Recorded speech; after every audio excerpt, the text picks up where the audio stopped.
présent. Mais après, on ne peut même pas leur imposer le code des collectivités locales pour qu'ils puissent accepter de jouer leur rôle de conseiller. Ça veut dire qu'ils s'absentent du premier jour au dernier jour du conseil municipal, de l'installation du conseil municipal.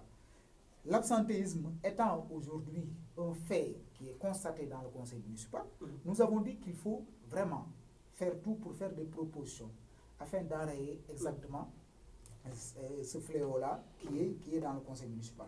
L'autre élément, je l'avais dit tantôt, il y a des adjoints au maire qui ne sont pas d'accord aujourd'hui avec le maire. Il y a le premier adjoint au maire qui, après l'installation du maire, a quitté le bureau municipal. Il a voulu quitter, il en a fait le vœu, mais jusqu'à présent, il n'a pas les moyens légaux pour quitter le conseil municipal, le bureau municipal. Le maire n'a pas les moyens de le destituer. Donc, nous avons dit que ça crée un malaise dans le conseil municipal. Les adjoints au maire sont membres du bureau.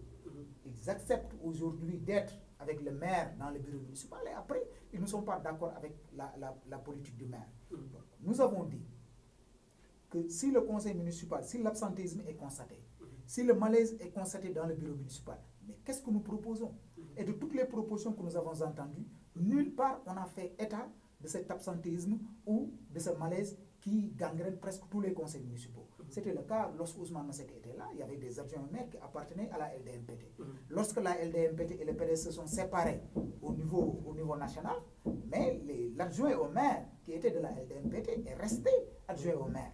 Et il continue à participer au bureau municipal, même si leur formation n'était plus en phase. Donc, nécessairement, nous avons fait des propositions. Nous avons dit ce qui était possible avec l'Assemblée nationale, qui est une institution délibérative, qui est une institution de proposition, de loi législative, etc.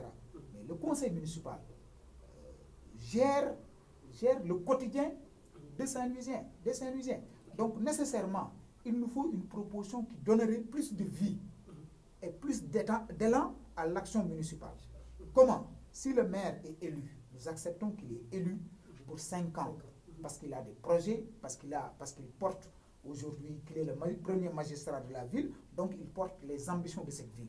Mais les adjoints au maire qui sont là pour seconder le maire, qui déterminent la politique municipale, etc. Si ces adjoints au maire ne sont pas en phase avec le maire, nécessairement ça crée des problèmes.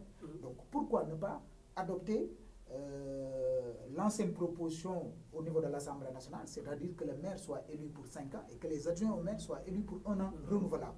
Si après 1 an, ils font correctement leur travail, si après 1 an, ils ont toujours cette légitimité dans le conseil municipal, ils ont toujours la majorité dans le conseil municipal, ils vont être réélus. Mais s'ils n'ont plus la confiance de la majorité des conseils municipaux, ils seront remplacés. Comme ça se passe à l'Assemblée nationale. Ça donne plus de vie à l'institution, ça donne plus de responsabilité au conseil. Parce que je rappelle très souvent qu'il y a des conseils qui ne peuvent pas vous dire les 11 adjoints au maire, parce qu'on ne les connaît pas. Le jour de l'installation du maire, ils disparaissent. Donc c'est ça notre préoccupation. Et nous avons ces propositions-là, nous les avons portées jusqu'à la commission nationale qui est chargée de cela. Et lorsque le ministre de la décentralisation était venu à Saint-Louis pour parler de l'acte 3 de la décentralisation, nous avons écrit et nous lui avons donné nos propositions et nous espérons qu'on va tenir compte de tout cela.